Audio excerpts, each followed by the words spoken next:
Hace más de 1000 años, en lo más profundo de la jungla que se extiende al norte de Camboya, emergió una civilización que construyó los templos más imponentes y maravillosos que jamás ha contemplado el mundo. Entonces desapareció misteriosamente, engullida por la selva tropical. ¿Cómo crearon obras tan hermosas en un lugar tan hostil? ¿Y por qué abandonaron estas joyas de la arquitectura en plena selva?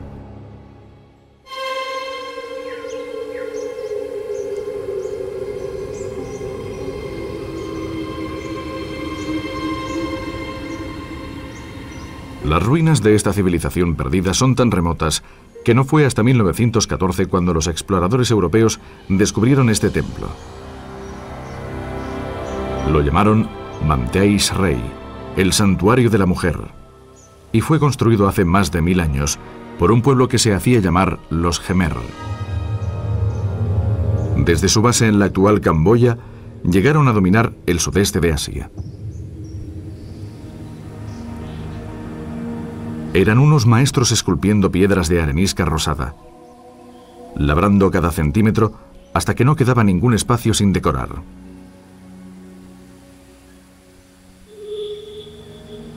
Pero Manteis Rei solo es uno de los múltiples templos que crearon los Khmer. Desde el siglo IX al XIV construyeron centenares de templos. Levantaron ciudades gigantescas con enormes muros fortificados y puertas con rostros inmensos y misteriosos.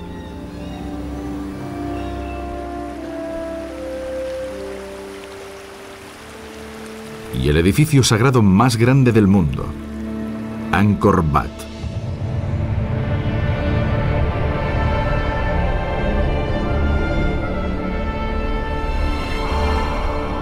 El foso de Angkor Wat tiene la altura de 2 campos de fútbol. La muralla exterior mide más de 3 kilómetros de longitud. Y el santuario central es tan alto como la Catedral de Notre Dame. La primera impresión es abrumadora, aunque transmite asimismo gracia y belleza.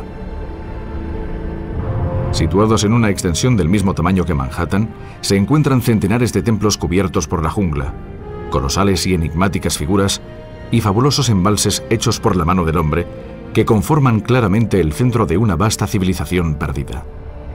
Este es el escenario de las aventuras de Indiana Jones. Pero ¿cómo pudo construir alguien templos semejantes entre la espesa vegetación tropical? La respuesta se halla en uno de los fenómenos naturales más insólitos del mundo. Resulta difícil de creer, pero durante varios meses al año, el inmenso río Mekong, uno de los más largos del mundo, desciende hasta el mar. Hace una pausa. Da media vuelta para dirigirse de nuevo hacia el norte, hacia el corazón de Camboya. Estas aguas desembocan en este gigantesco lago, el Tonle Sap, que multiplica por 4 su tamaño durante varios meses al año, inundando bosques enteros a su paso.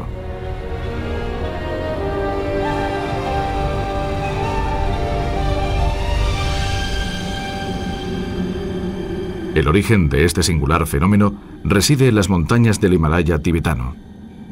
Cuando se funden las nieves invernales, descienden grandes cantidades de agua hacia el mar. Pero cuando la tromba llega al estrecho delta del Mekong, colapsa su salida hacia el mar y el excedente de agua se deposita en el lago Tonle Sap.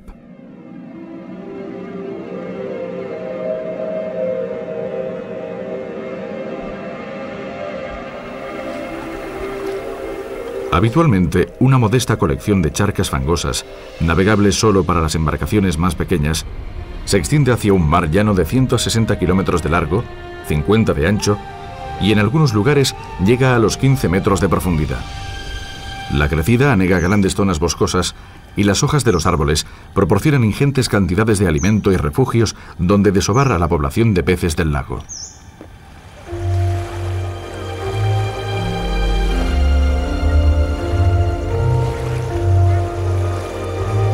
Las aldeas flotantes construidas sobre el lago se mueven con las aguas, modificando su posición varios kilómetros al año. Y mientras el lago aumenta y desciende su nivel, recogen las capturas de pescado de agua dulce más abundantes del mundo.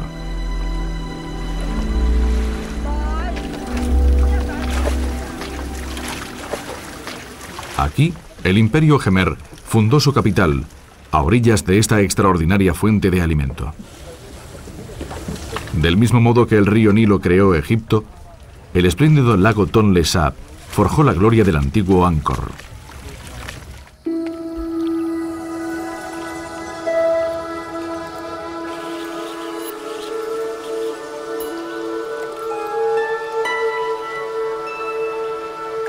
En esta sofocante jungla tropical, las civilizaciones se levantan o caen en función de su utilización del agua. Entre los manantiales de la región de Angkor y el Tonle Sap, situado a más de 6 kilómetros, el pueblo Jemer estableció su reino. Agradecidos por estos torrentes de agua cristalina, labraron sus dioses en el propio arroyo. Centenares de lingams, esculpidos en el mismo arroyo, aseguraban la bendición del agua que descendía hacia los lejanos templos de Angkor. El lingam es la representación de un falo masculino. Es un objeto de veneración hinduista ampliamente adorado en los templos de la India. Pero ¿por qué los esculpieron en el lecho de un río de Camboya, a más de 3.000 kilómetros de su hogar espiritual? Después de todo, cuando se tallaron hace unos 1000 años, debió requerir muchos meses de numerosos peligros y grandes esfuerzos llegar hasta aquí desde la India. Debió ser tan difícil como lo ha sido ir a la Luna en nuestro tiempo.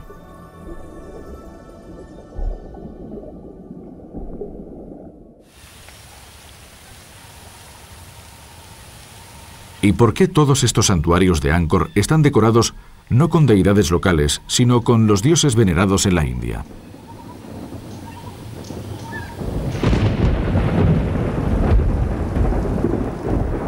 La respuesta puede hallarse en los ritmos del monzón tropical. Los comerciantes indios habían llegado hasta el sudeste de Asia cientos de años antes de que se construyera el primer templo, siguiendo las corrientes de los vientos monzones que empujaban sus naves hasta Asia. Una vez allí, tenían que esperar aproximadamente 6 meses antes de que el viento cambiara de dirección y soplara de nuevo hacia su tierra de origen. Así pues, mientras esperaban su pasaje de vuelta al hogar, transmitieron a la población autóctona sus ideas sobre religión, arte, danza y arquitectura.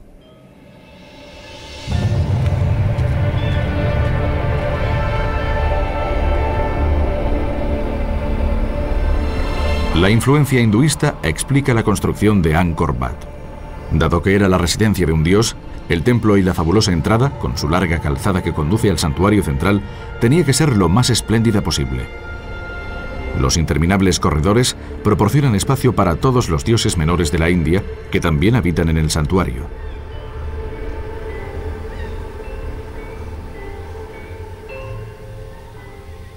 A diferencia de los lugares sagrados de cristianos y musulmanes, este no era un centro de reunión para fieles. Estos peldaños finales que conducen al santuario principal debieron estar prohibidos para casi todos los habitantes.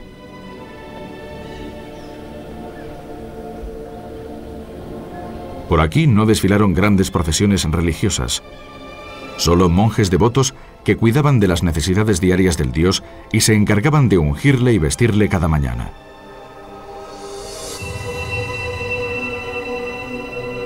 Y así, cuando se llega al centro del complejo, el santuario, situado justo en el corazón de Angkor Wat, es absolutamente diminuto. Más pequeño que el salón de la mayoría de viviendas modernas.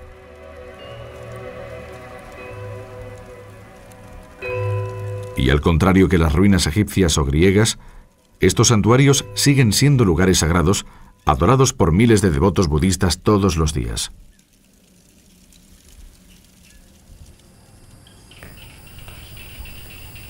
La estrecha conexión con la India explica por qué la mitología hinduista domina Angkor Wat.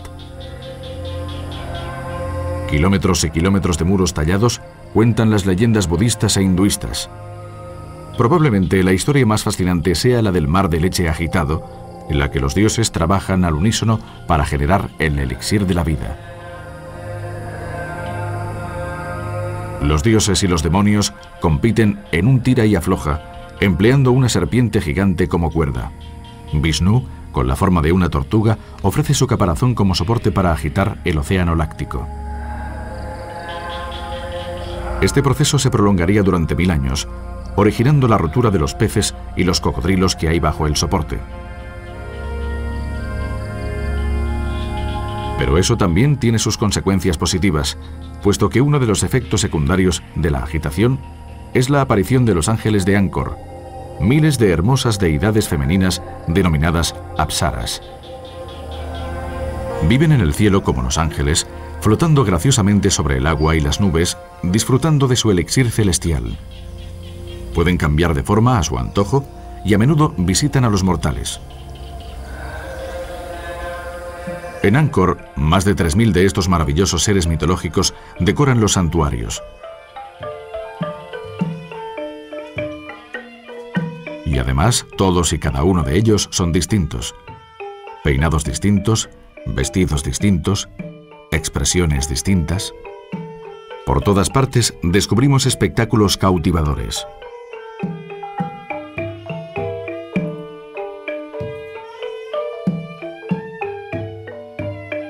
Pero las apsaras no solo existieron en piedra.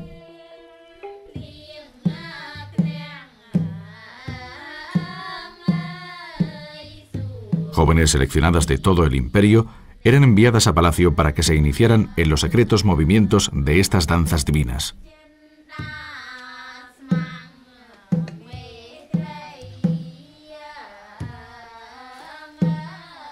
Este ritual tiene sus orígenes en la India meridional, pero en la corte Jemer se convirtió en la cuna de todas las danzas clásicas del sudeste asiático.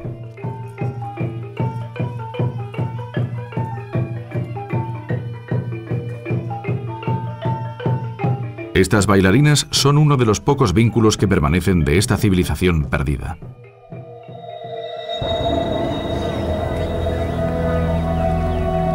Cuando los primeros occidentales llegaron a este lugar, se encontraron con que los camboyanos no habían dejado constancia de su pasado. Se piensa que antiguamente estos edificios fueron bibliotecas llenas de manuscritos antiguos.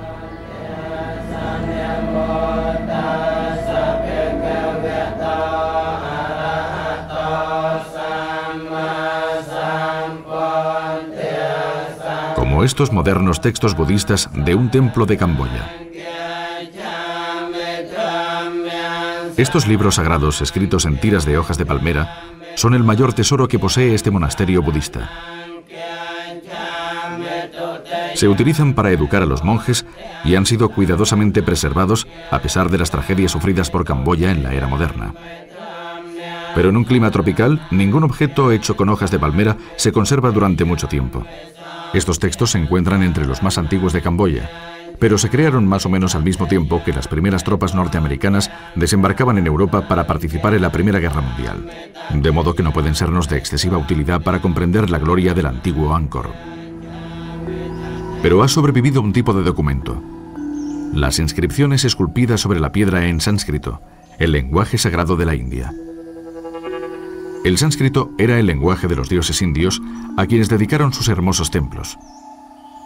En la actualidad ya se han traducido más de 1.200 inscripciones. En muchas de ellas se enaltece a los reyes de Angkor y en ocasiones de forma harto exagerada. En una de ellas se lee: en todas las ciencias, en todos los deportes, en las artes, en la oratoria y en la escritura, en la danza, en el canto y en todo lo demás, él era un ser tan aventajado que parecía el inventor de todas ellas.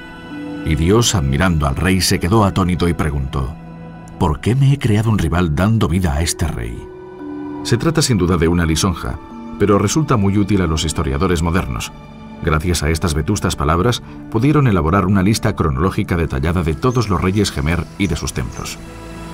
Así es como conocimos los albores del gran imperio Jemer.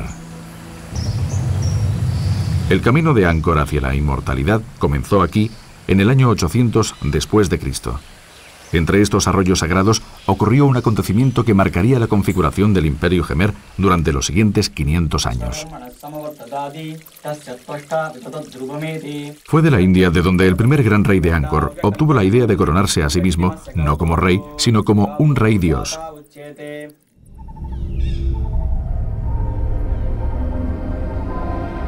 Y cuando alguien es un rey dios, debe poseer grandes cosas. Primero tenía que construir un templo que fuera un calco del hogar de los dioses indios, el monte Meru. Pero eso no era una tarea fácil. El monte Meru estaba formado por 5 picos y rodeado por un océano, de modo que los reyes dioses construyeron templos con 5 torres, copiando fielmente el original indio. Y dentro de los santuarios había el símbolo del poder del rey, un lingam de piedra, el símbolo fálico. El océano que rodea el monte Meru se sustituyó por un foso. Así pues, en Angkor Wat se cavó un foso gigantesco que guardaba un templo con 5 torres diferentes. Además del foso, los reyes dioses camboyanos construyeron enormes embalses. Este que vemos en las imágenes, situado al este de Angkor, mide 8 kilómetros de longitud por 2,5 kilómetros de ancho y contiene suficiente agua para llenar 17.000 piscinas olímpicas. En un sorprendente giro del destino, estas magníficas obras del antiguo mundo Jemer fueron testigo de uno de los peores crímenes del siglo XX.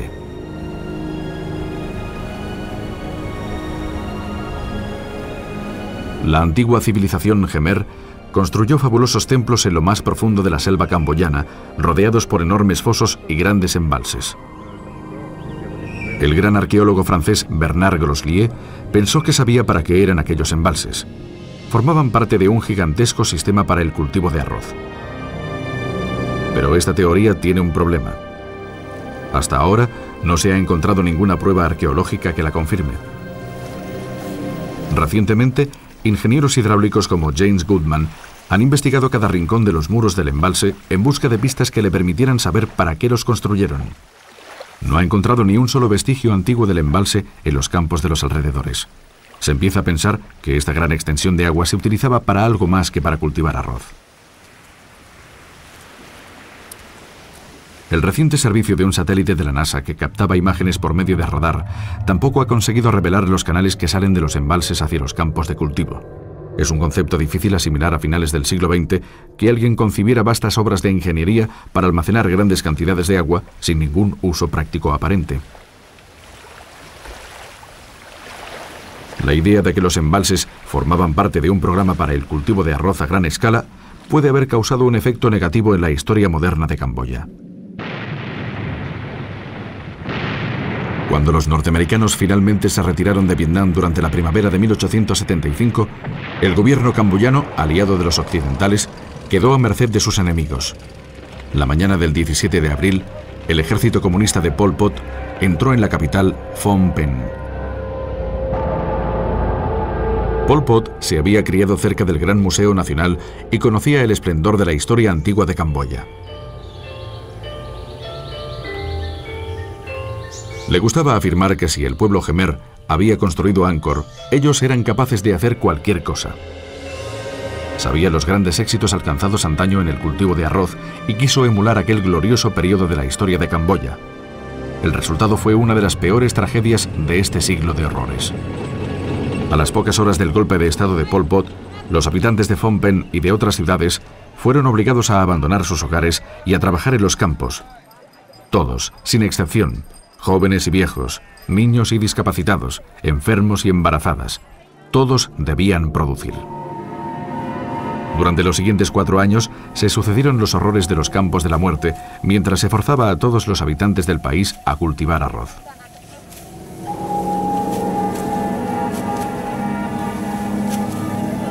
El menor signo de protesta significaba la muerte, y se estima que perecieron hasta 2 millones de personas, una cuarta parte de la población total. Fue una tragedia provocada en parte por la engañosa idea de que los antiguos embalses eran instrumentos milagrosos para el cultivo de arroz.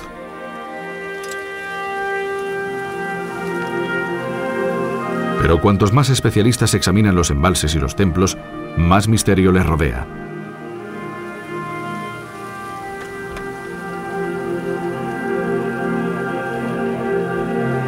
James Goodman ha realizado mediciones precisas de la altura de todos los edificios antiguos. Estas ruinas fueron hace mucho tiempo la antigua capital de los Jemer, pero muy pronto la abandonaron. ¿Por qué? James cree que ha descubierto la respuesta. El lugar es demasiado bajo y se habría inundado por completo de forma periódica. Lo que los reyes Khmer buscaban era un emplazamiento cercano al variable lago Tonle Sap, pero lo bastante elevados para mantenerse en tierra firme incluso en los años más lluviosos.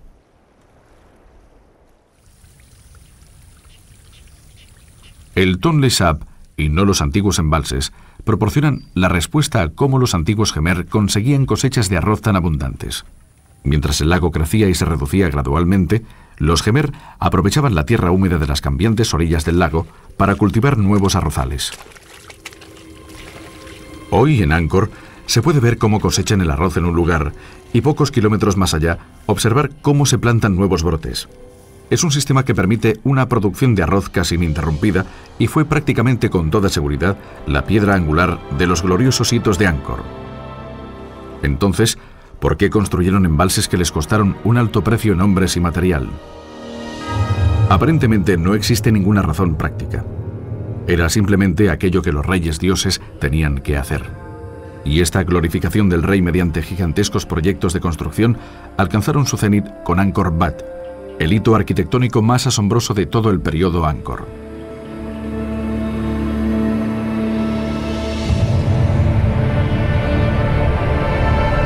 Angkor Wat, el mayor de todos los templos Khmer, se erigió a mediados del siglo XII, al mismo tiempo que la parisina Catedral de Notre Dame.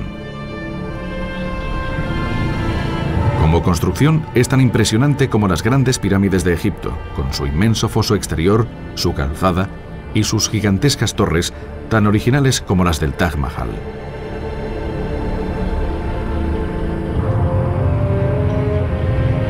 Angkor Wat, que significa Templo de la Capital, es una prodigiosa mezcla de cualidades. Su amplio y suave exterior cubierto de vegetación se equilibra con la belleza de sus esculpidos interiores. Su torre más alta no tiene nada que envidiar a las de ninguna catedral europea, y sin embargo el edificio no abruma jamás al visitante. Y el toque final de genio: todas las torres imitan la forma del capullo cerrado de una flor de loto.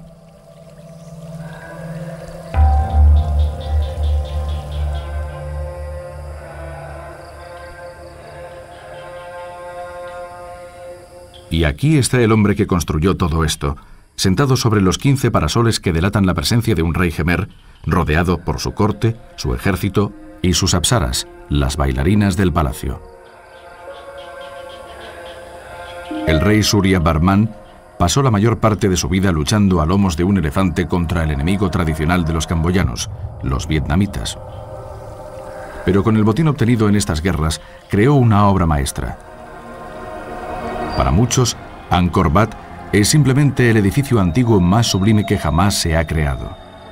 Pero Angkor Wat, a pesar de su asombrosa belleza, no es el único templo erigido por los Khmer.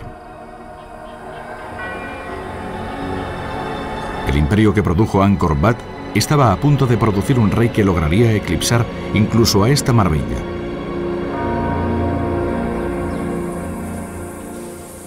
Y sabemos qué aspecto tenía. Esta es la famosa estatua de Jayavarman VII, siendo cuidadosamente restaurada en el Museo Nacional de Camboya. Es el retrato de un budista devoto en plena meditación.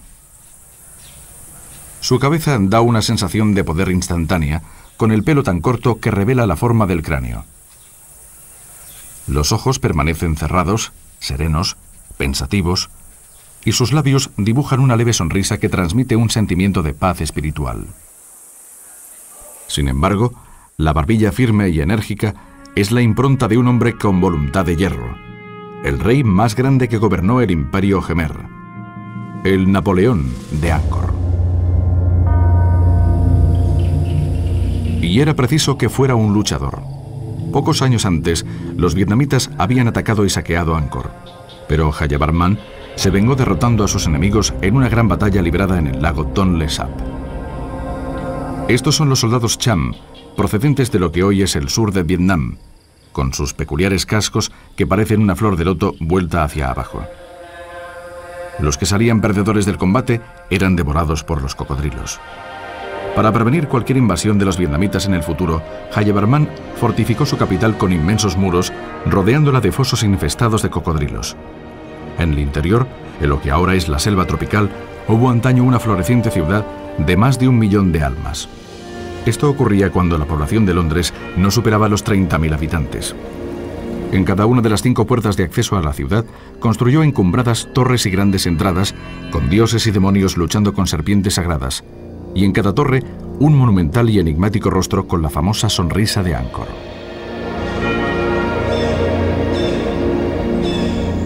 Los arqueólogos debatieron durante décadas sobre a quién correspondía este rostro. Ahora se coincide en afirmar que se trata de una combinación de Jayavarman con el compasivo rostro de Buda.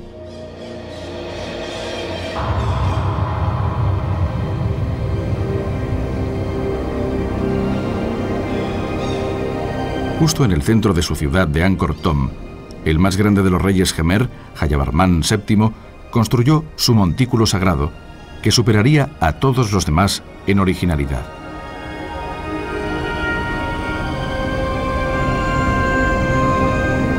Observen detenidamente sus 54 torres. Mirando fijamente al visitante desde arriba, hay 216 rostros esculpidos en piedra, y todos ellos representan a Jayavarman. Las caras con los labios ligeramente arqueados, los ojos escondidos tras sus párpados cerrados, sin pronunciar palabra, y sin embargo, invitándote a una profunda reflexión.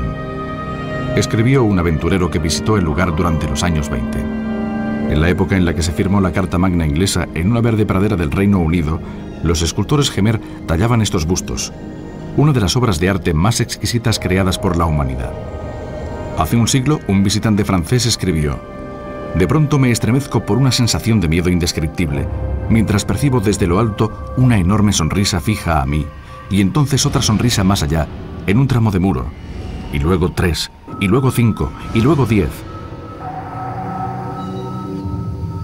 Aparecen por todas partes, y me doy cuenta de que he sido observado desde todos los lados posibles por los rostros de las torres con 4 caras».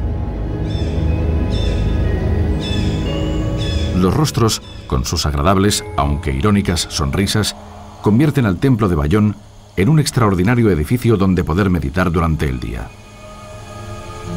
Pero por la noche, bajo la luna llena, se transforma en un templo de otro mundo, construido por desconocidos cuyas ideas y percepciones son completamente ajenas y extrañas al siglo XX.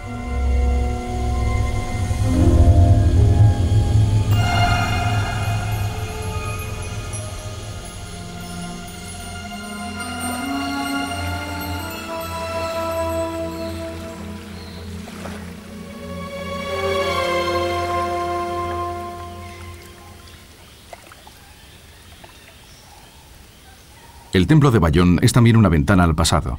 Sus muros de piedra labrada son la clave para conocer la forma de vida de una civilización perdida. Aquí se ve a una mujer dando a luz. Aquí cómo encienden una hoguera, cómo se asa un cerdo o cómo se quitan los piojos del pelo de un compañero.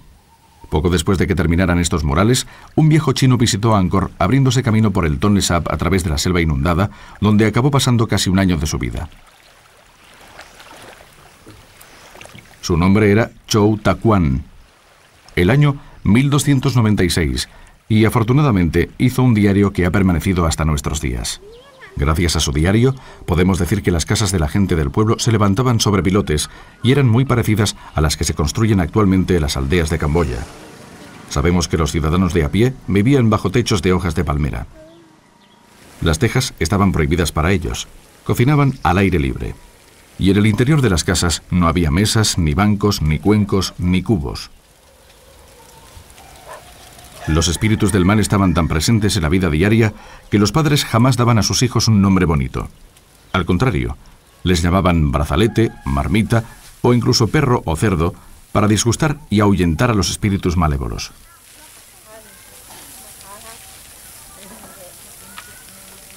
Lo más sorprendente es lo poco que ha cambiado la vida aquí desde que la descubrió Chow hace 800 años.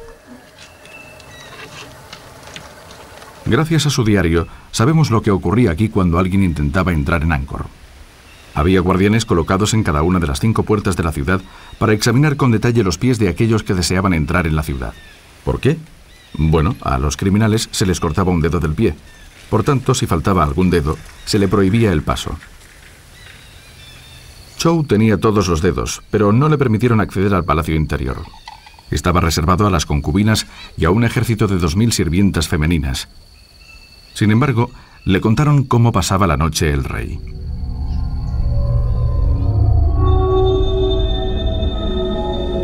Junto al palacio se elevaba una torre dorada a la que el monarca subía cada noche para irse a dormir. Existía la creencia que en la torre habitaba un genio con forma de serpiente con 7 cabezas, que era el gran señor de todo el reino. Cada noche, la serpiente aparecía transformada en el cuerpo de una mujer a quien el rey debía hacerle el amor. Si dejaba de copular con la serpiente una sola noche, era signo de que la muerte del rey estaba cerca. También tenían una extraña fábula que contarle sobre estas torres, que todavía permanecen en pie 800 años después de que las mencionara en su diario. Si 2 hombres entraban en una disputa sobre algún asunto, ambos eran encerrados en una de las torres durante varios días. Cuando se les permitía salir, uno de ellos habría caído enfermo, con úlceras, fiebre o inflamaciones en las glándulas. El otro hombre aparecería en perfecto estado de salud. Por consiguiente, es la expresión del bien y del mal, determinado por la denominada justicia celestial. Todos aquellos con quien he conversado me han dicho que las mujeres camboyanas están muy predispuestas al sexo, escribió el visitante chino en su diario. No fue solo su libertad sexual lo que sorprendió al conservador Chow. También se asombró ante el grado de libertad política y mercantil que disfrutaban las mujeres en Angkor. La esposa de Javayarmán VII fue la responsable de la fundación de más de 102 hospitales, tal como hacen las primeras damas de la actualidad.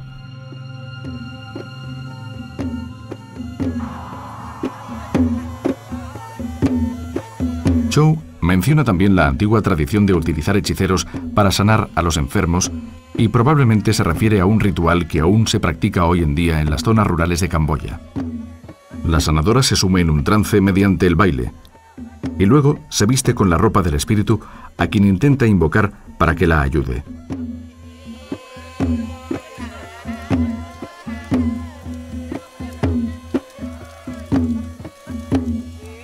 Una vez se ha transformado en el espíritu del anciano, puede iniciarse el proceso de curación.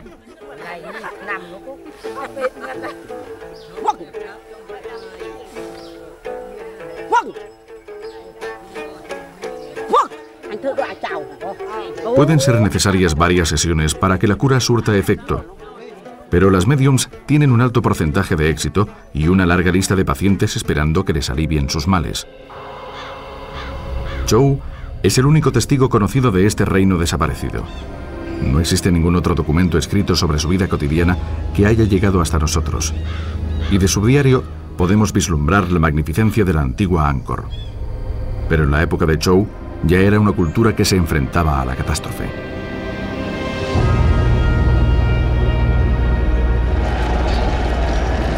$500 años más tarde, la gloria de Angkor llegó a su fin. El colapso de estos prodigiosos templos de Camboya estuvo provocado por las hordas mongoles. Sus éxitos militares empujaron a los tailandeses hacia el sur, hasta el territorio de los Khmer.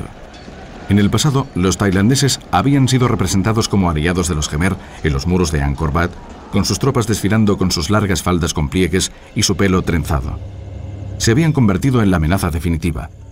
Tras un asedio de 7 meses, la ciudad cayó, terminando así sus días de esplendor.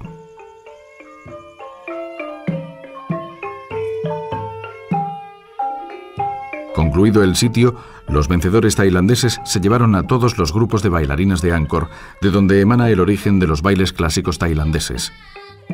Al proceder de regiones más septentrionales, sus atuendos son más gruesos que los de las tropicales Khmer. Por eso, tanto las bailarinas camboyanas como las tailandesas lucen los vestidos de la corte tailandesa en lugar de los empleados por los Khmer, cuyas bailarinas en topless son representadas en miles de tallas y estatuas.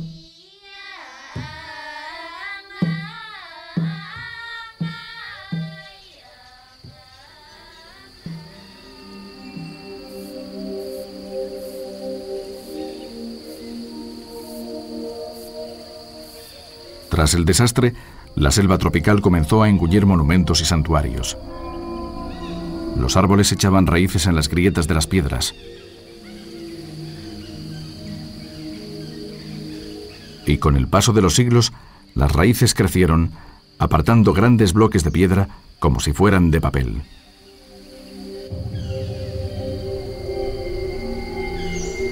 Hubo alguien que dijo: los templos están rodeados por un mar de árboles. La piedra y el bosque se abrazan mutuamente en una sombría convivencia.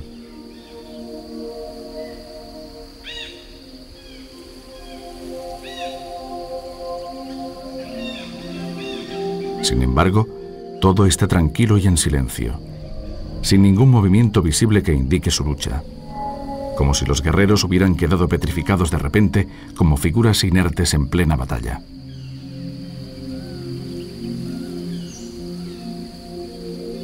Pero los asaltos de este combate no se midieron en minutos, sino en siglos.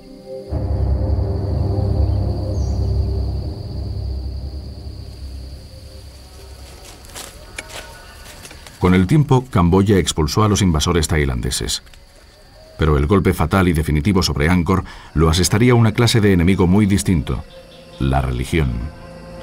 En una tierra mermada por la guerra y por los proyectos de construcción excesivamente ambiciosos, el pueblo estaba listo para un nuevo mensaje. Y llegó por medio de una nueva forma de budismo, mucho más amable. Estos nuevos monjes no necesitaban construir grandes templos y compartían la pobreza de los siervos camboyanos. Del mismo modo que el culto cristiano a la sencillez minó la gloria del Imperio Romano, la escuela budista de Theravada ofrecía una religión que predicaba la resignación, muy adecuada para un pueblo exhausto y desesperado.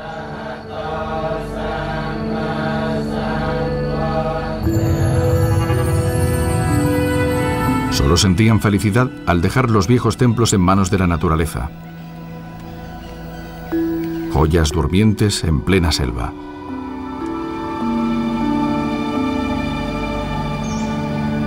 El mayor responsable de atraer la atención de todo el mundo hacia estos templos fue el francés Henri Mouhot. Brillante artista aficionado, sus exactas y realistas pinturas de la expedición que llevó a cabo en 1860 centró el interés de todos los eruditos del mundo en los templos de Angkor. Otros exploradores siguieron sus pasos, y sus descripciones de estas joyas perdidas en la selva mostraron al mundo la existencia de Angkor. Estas son las ruinas tal como los primeros exploradores las hallaron. Un arduo trabajo se abría ante ellos. La selva había dispuesto de 500 años para hacer su trabajo, y eliminar la vegetación fue un proceso lento y doloroso. Los franceses, que en aquel tiempo dominaban todo el sudeste asiático, dedicaron todos sus recursos arqueológicos para restaurar los templos desmoronados. Luchando contra la malaria y los tigres, el departamento francés del Lejano Oriente tardó varios años en clarear de vegetación todo el emplazamiento, pero en 1923 surgió un nuevo e inesperado peligro.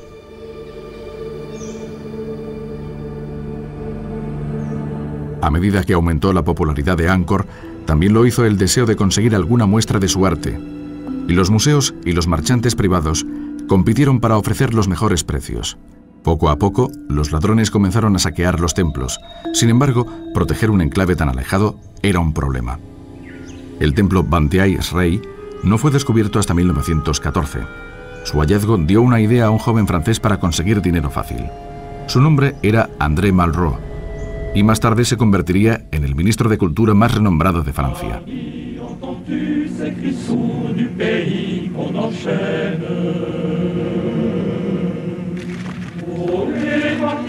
Estaba considerado como uno de los mayores promotores de arte y cultura de su país, y cuando murió fue enterrado como un héroe.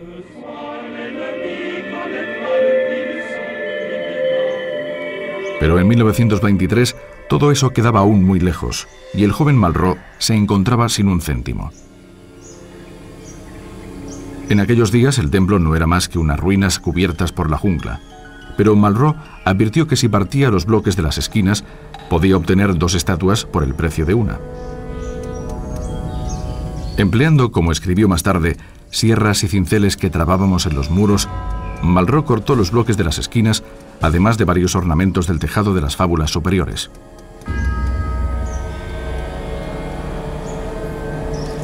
Entonces cargó todos los bloques en carros tirados por bueyes para llevarlos de vuelta a la civilización.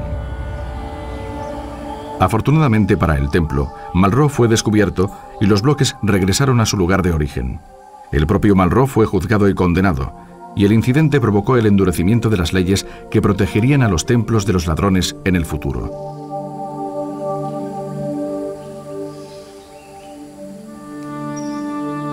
Armado con estas nuevas leyes y con mayores presupuestos, el departamento francés del Lejano Oriente no cesó en su empeño. Había conseguido adecentar el emplazamiento por completo, revelando de nuevo su misterio con todo su esplendor. Algunos templos fueron restaurados con tanta dedicación que alguien podría pensar que sus ocupantes originales acaban de marcharse. Pero algunos templos se dejaron en su mayor parte intactos para que los visitantes pudieran experimentar la emoción de contemplar ruinas cubiertas por la jungla, como lo hicieron los primeros aventureros que exploraron esta región.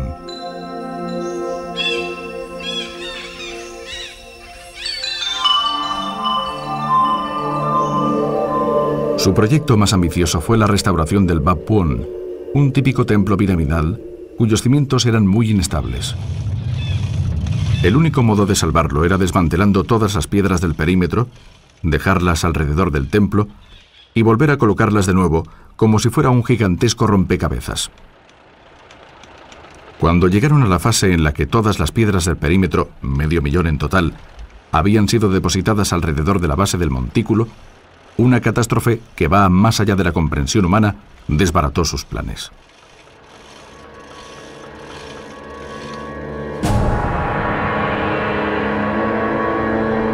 Todo lo que queda de la gran civilización de los Khmer son sus misteriosos templos engullidos por la jungla. A lo largo del siglo XX, los franceses trabajaron durante años para restaurar estas joyas de la selva.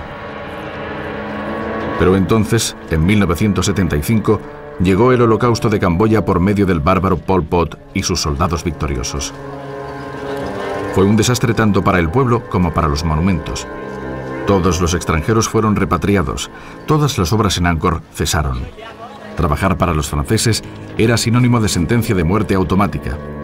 Y de los miles de camboyanos que habían colaborado en la conservación de los templos, solo 2 quedaban con vida cuando el reino del terror de Pol Pot llegó a su fin.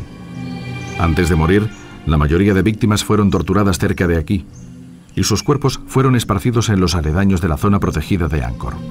Este monumento se levantó para recordar su fatal destino. Y se ha construido un monasterio budista sobre sus tumbas. Día y noche, los monjes ruegan por las almas de hombres, mujeres y niños que cayeron en uno de los peores crímenes contra la humanidad del siglo XX. Tras la deposición de Pol Pot por parte de los vietnamitas, la guerra civil impidió que nadie volviera a Angkor durante muchos años. Y cuando lo hicieron, tuvieron que enfrentarse a un problema característico del siglo XX.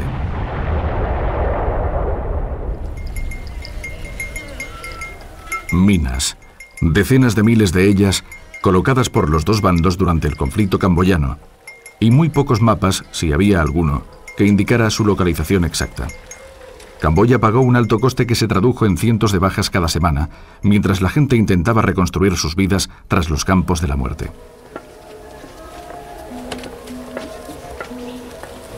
Pero de forma lenta y segura, gracias al trabajo de grupos como la Fundación Halo, auspiciada por la princesa Diana, los equipos de desactivación están solventando el problema.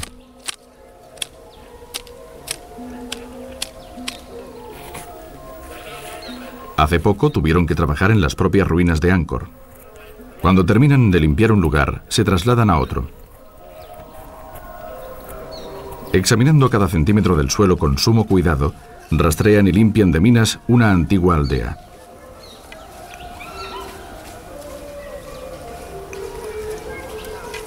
Tan rápida es su instalación, como lenta y peligrosa su desactivación.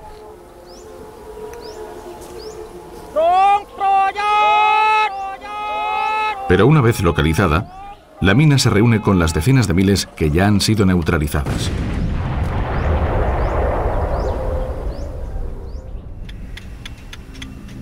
Cuando los franceses volvieron para restaurar el Bab Phuong, tuvieron que vencer la peor pesadilla de todo arqueólogo.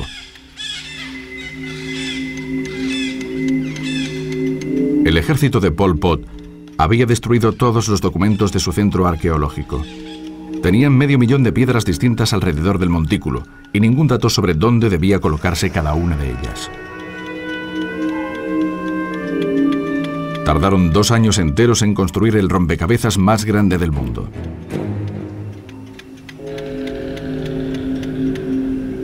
En primer lugar, tenían que limpiar la zona de minas. A continuación, había que cortar la vegetación para acceder a las piedras. Y finalmente, hacer un dibujo de cada piedra.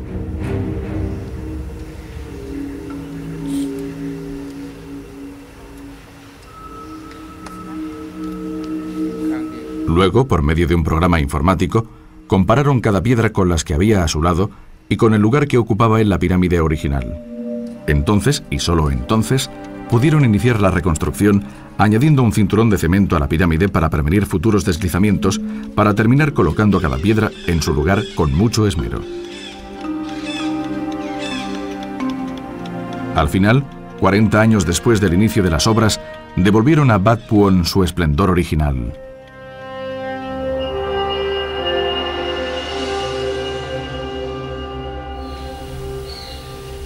A escasos kilómetros de allí, en Phra Khanh, el Fondo para los Monumentos del Mundo, que actualmente está restaurando un templo, se enfrenta a una serie de dificultades. Phra Khanh era un gran monasterio, uno de los muchos edificios erigidos por Jayavarman. Cuando Angkor fue abandonada, quedó a merced de la jungla. En fechas recientes, se decidió dejar parte de la selva intacta para que conservara la magia de su marcado carácter tropical. Pero ahora los equipos del Fondo para los Monumentos del Mundo deben tomar decisiones muy complicadas. ¿Hasta qué punto hay que dejar crecer la selva? ¿Y cuánto debe cortarse para proporcionar acceso a los visitantes y para salvar a los edificios de ser cubiertos y destruidos por la vegetación? Parece obvio que hay que reparar los edificios que se encuentran en peligro de derrumbamiento y puedan causar daños personales. Pero, ¿hasta qué punto hay que reconstruirlos? La solución en Phra Khanh es tratar el lugar como si estuviera parcialmente en ruinas. Un equipo de técnicos y arqueólogos camboyanos ha aprendido a reparar los edificios que están a punto de caerse. Pero empleando el hormigón y los métodos modernos solo en casos extremos. También se impide que crezcan árboles nuevos entre las ruinas. Se talan los árboles que amenazan con desplomarse y dañar las ruinas, pero los árboles maduros con buena salud se dejan con vida, creando un maravilloso equilibrio entre la naturaleza y las ruinas.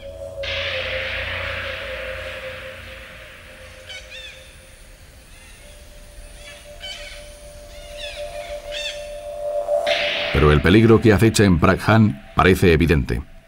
La avidez de los coleccionistas por adquirir las costosas piezas del arte Khmer, que ahora están muy en boga. Durante las recientes convulsiones políticas de Camboya, muchas estatuas fueron cruelmente mutiladas en un intento por robar sus bustos para los coleccionistas extranjeros. Aquí los saqueadores comenzaron su trabajo, pero fueron interrumpidos y la estatua se ha salvado por el momento.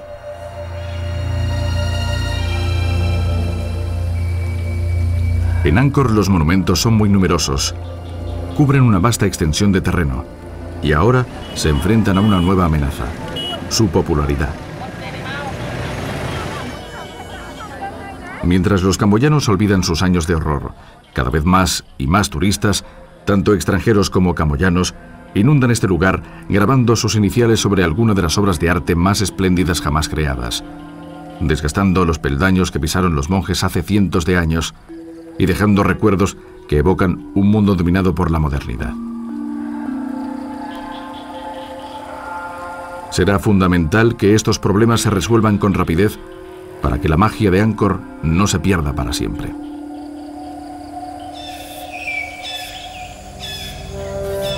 Busque entre las ruinas, pero no hallará ninguna ciencia perdida, ningún valor ético desconocido.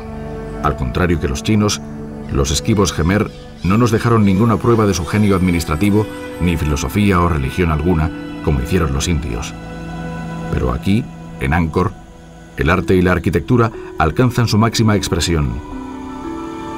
Todo ello terminó hace 5 siglos y medio con la caída de Angkor. Pero aún permanece un frágil vínculo con esta cultura olvidada en el tiempo.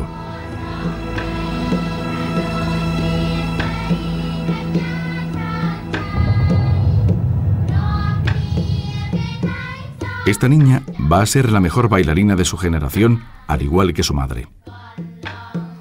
La carrera de su madre terminó de repente cuando Pol Pot intentó destruir todo vestigio de la cultura tradicional y fue obligada a trabajar en los campos de arroz. Si sus guardianes hubieran conocido su pasado, la hubieran ejecutado de forma sumaria. Pero sobrevivió, y las técnicas que aprendió de la generación anterior también han logrado perdurar. Ahora, su única hija podrá transmitir a su vez todos esos conocimientos. Las ruinas de Angkor también han permanecido indemnes a pesar de Pol Pot y a pesar de los ladrones de estatuas. A pesar de los turistas y del clima tropical, todavía es el complejo de monumentos antiguos más hermoso y exótico del mundo. Como escribió uno de sus primeros visitantes, vayan a Angkor, amigos míos, a sus ruinas y a sus sueños.